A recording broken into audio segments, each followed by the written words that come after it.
Hi everyone, this is Levich. I'm a product manager at Google.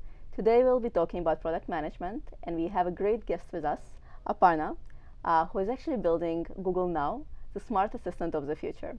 Aparna is going to share some insights about the different skills that product managers need. Welcome, Aparna. Thank you. Happy to be here. Wonderful. Aparna, well, tell us, in your career, what kind of skills did you see is important for product managers to have? I think, if I were to kind of like draw out a feature spec for a PM, if you will, I think the baseline characteristic that I look for, and I think that's a huge predictor of your success, is growth mindset, right? That is, are you able to think of an experience, a failure, and actually say, like, what are the things that you can learn from it, and what are the specific learnings that you can apply in the next phase of your career or next phase of your project, and so on. And now it sounds super cliched, right? Like everyone's talking about this growth mindset and like, so important in our industry. It changes every exactly. day. Like, it's super cliched to say this, but in the tech industry, like the way you succeed is by failing. Like take every successful product worth its salt, both within Google, but also like, apps like Twitter, Instagram, or the recent one Slack, where literally like it grew out of a failed gaming startup, right? And it's unclear that you can actually get to good instincts and good judgment without like actually burning your hands and like experiencing. So to me, I think that's a huge characteristic. If you're unable to or unwilling to kind of learn from failure, that's a difficult transition to make into PM, because that's exactly how you learn. I do think the typical skills that are useful for a successful product manager, these three things are things that I keep thinking about, which is one is, the name is product manager, so you do need to have product judgment. And again, like that's not something that you're born with or not have it, like it's something that's honed and developed repeatedly. But the instinct about what makes, what you're in the business of making useful products, things, right? You need to have a good judgment and a nose for like what's useful versus not. That's, table stakes. I think the second thing I think about is more around execution and specifically, okay, it's great you have a great product plan, but you're here. Like, how do you actually build that on-ramp? How do you break down things into like manageable scope? How do you translate vision into reality? Into reality.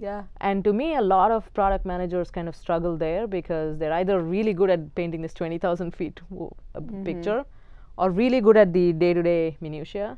You mentioned failure as part of growth mindset. That's very interesting. Tell us about a failure of yours where you learned a lot. So in my own case, I think one of the examples that comes to mind is when I first joined Google, I was working on these projects with so I was the PM for this research team that was doing amazing things with computer vision. And one of the product ideas I'd come up with is, wait a minute, we have YouTube. Can we apply this computer vision technology to detect objects within videos? Wouldn't it be cool if you could say, hey, this is a race car video, or this is a video with helicopters or whatever, right? That's what people are still trying to do today. They're still trying to do, and now the thing that was, well, it was a failure, first of all. It didn't go anywhere. But the reason it was a failure, in retrospect, what I'd learned was that it was a bit too early. That is, the stage of YouTube as a product there was, the product was just getting traction. There's some basic first order problems that the team was trying to solve, like, basically being able to say, I don't know, like Justin Bieber and find videos, or being able to monetize the site, being able to like scale the bandwidth issues. And so here I had this futuristic idea, and it was just too early, right? So that's one lesson I've learned. That's one kind of failure where there's a timing issue. You can do everything right. That makes sense, you gotta... So that's one mistake that I won't make again. There'll be others. Tell us about kind of you personally. Across your career, what are the skills that made you personally be very successful product leader? Whether it's with Google Now or before, what comes to mind? I think one of the things I've been able to do, again, like by just learning and improving, is this on-ramp that I talk about between there's a huge, very powerful idea, and there's like basically us at the start, at the beginning. And how do you actually build this on-ramp from here to there, but in a way that's sustainable and tractable, right?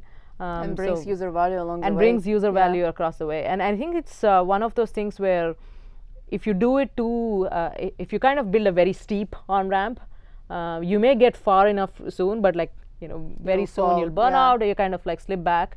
And if it's too slow, then you just don't get enough momentum, right? So that's one thing, at least. So it's a tough balance. It's a tough balance, important. right? And I think it's the trade-off between how do you actually build the right set of initial features that still makes the product successful and engaging, but then not say that, oh yeah, we'll throw the kitchen sink into the first version, right?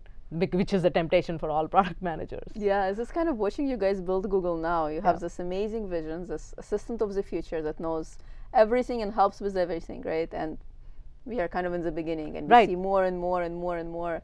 So it's fascinating to see. Yeah, and it's very tempting because you say, okay, you're frustrated that, the product should be able to do everything and and then some. But the reality is that you have to pace yourself. You have to steadily increase the user value here. What are you most excited about in Google Now? I'm just motivated by the fact that, these phones have kind of turned 3.5 billion users into like broadcasting machines, right? So there's a whole bunch of information being generated all the while by so many folks talking.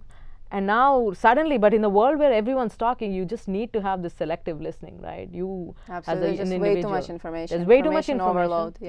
And you have to be able to pay attention to the information that you need. And that you can act on, that makes your life, the day-to-day hundreds of micro decisions that you make throughout the day better. And I feel like we have a chance, we have a crack at solving that problem. So it's not about adding information, it's about reducing information. It's about filtering it down to what you want. Yeah, that's awesome. That's awesome. Aparna, thanks for sharing your insights. It's been great, and I'm sure very valuable to our viewers. Yeah, thank you.